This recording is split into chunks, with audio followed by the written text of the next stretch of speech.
जय माता दी दोस्तों, आप सभी का स्वागत है हमारे YouTube चैनल में। और आज की इस वीडियो में हम बात करेंगे मई माह के दूसरे सप्ताह के तुला राशि फल के बारे में।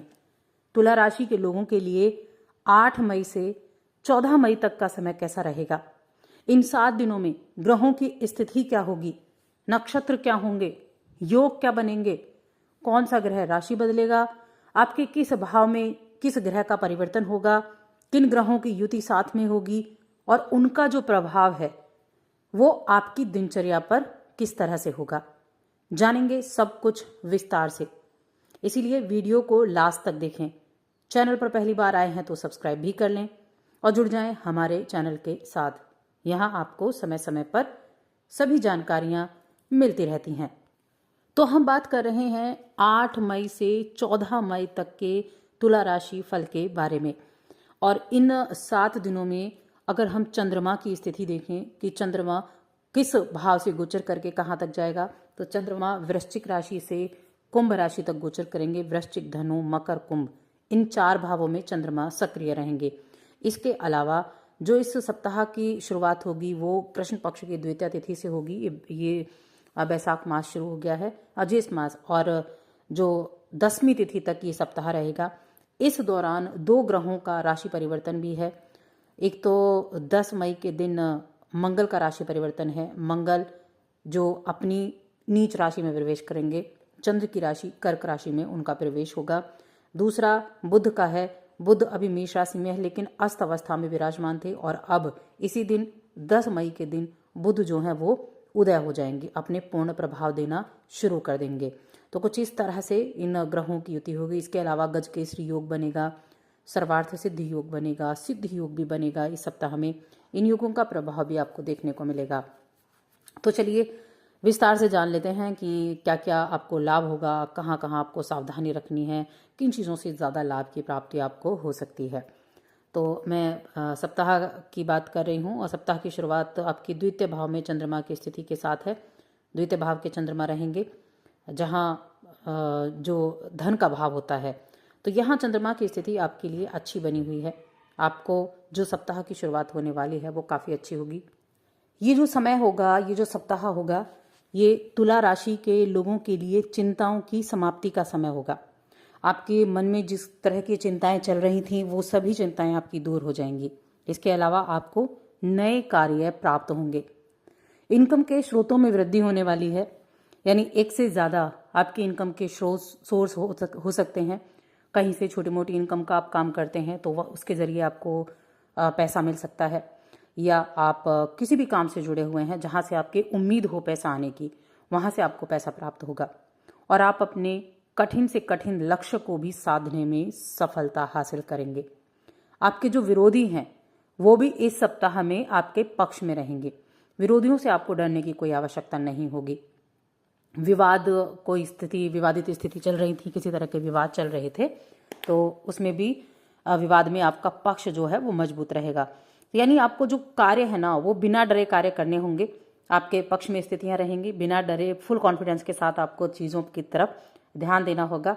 तो आपकी जो काम काज हैं वो आपके हिसाब से चलने लगेंगे। इसके अलावा आपके भाइयों का सहयोग मिलेगा, आपके भाइयों के सहयोग की प्राप्ति होगी। इस सप्ताह में जो भी आपके लिए गुरुवार या शुक्रवार का दिन पड़ता है अगर, तो उसमें आपको थोड़ा सा संभल कर रहना होगा, क्योंकि क्या होगा कि कोई ना आपकी बातों का गलत मतलब निकाल सकता है या आपका गलत तरीके से इस्तेमाल कर सकता है। सुख में वृद्धि रहेगी और वाहन चलाते समय सावधानी रखनी है। इसके अलावा यात्रा के भी योग बने हुए हैं। यात्रा आप इस दौरान कर सकते हैं और यात्रा से आपको लाभ की उम्मीदें भी बनी हुई हैं।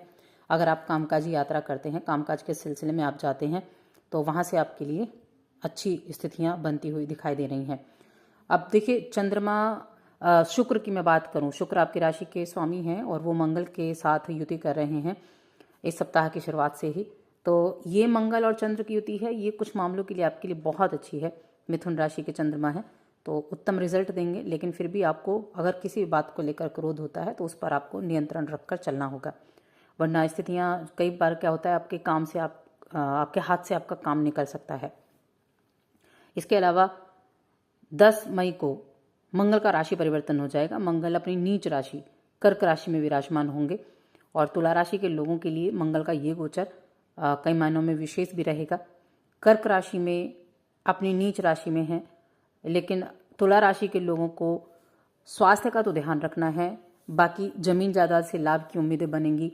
प्रॉपर्टी डीलिंग का काम कर रहे हैं, ठेकेदारी का काम कर रहे हैं या सैनिक विभाग से जुड़े हुए हैं तो उन लोगों के लिए अच्छी रिजल्ट प्राप्त होंगे। अच्छे उनको काम के जरिए एक पहचान बन सकती है। आप अगर आप कोई स्पोर्ट्स पर्सन है या आपकी संतान स्पोर्ट्स के उससे जुड़ी हुई है तो भी आपके लिए ये समय बहुत अच्छा होने वाला है। आपको अपनी संतान के जरिए प्रसन्न होने का मौका मिलेगा।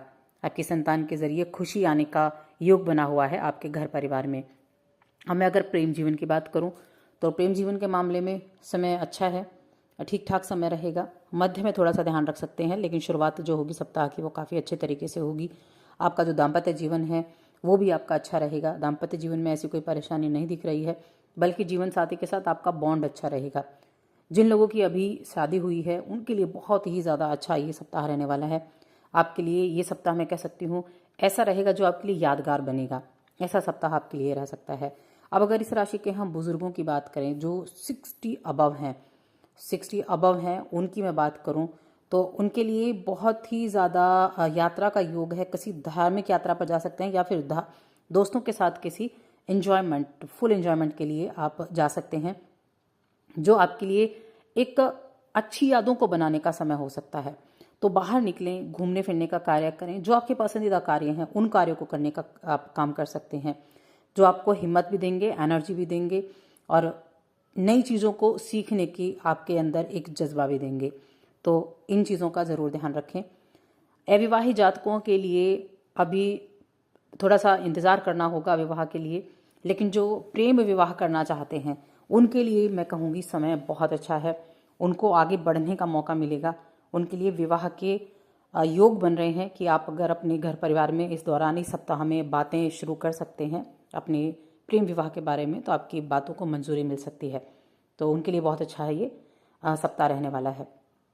डेली इनकम की बात की जाए तो डेली इनकम के वाले लोगों के लिए 10 मई तक अच्छे समय का है कि आप पहले से ज़्यादा इनकम प्राप्त कर पाएंगे, डेली इनकम कर पाएंगे। लेकिन 10 मई के बाद आपको थोड़ा ध्यान रखना है। जब तक सूर्य का राशि परिवर्तन नहीं होता तब तक आपको ध्यान रखना है, यानी 15 मई तक। उसके बाद की जो स्थितियां होंगी वो सूर्य परिवर्तन के साथ ही आपके लिए बदलनी शुरू हो जाएंगी। तो कुल मिलाकर हम कह सकते हैं ये जो सप्ताह है कई तरह के बड़े बदलाव लेकर आया है। बहुत अच्छे भी हैं और चीज़ें आपके हिसाब से भी चलेंगी। उपाय के तौर पर आप शुक्र के उपाय कर सकते हैं। कोई भी छोटी कन्या, 9 वर्ष से कम आयु की कन्या, उसको कुछ ना कुछ गिफ्ट स्वरूप ज़रूर दें और चैनल को सब्सक्राइब कर लें। वीडियो को लाइक और शेयर करना ना भूलें।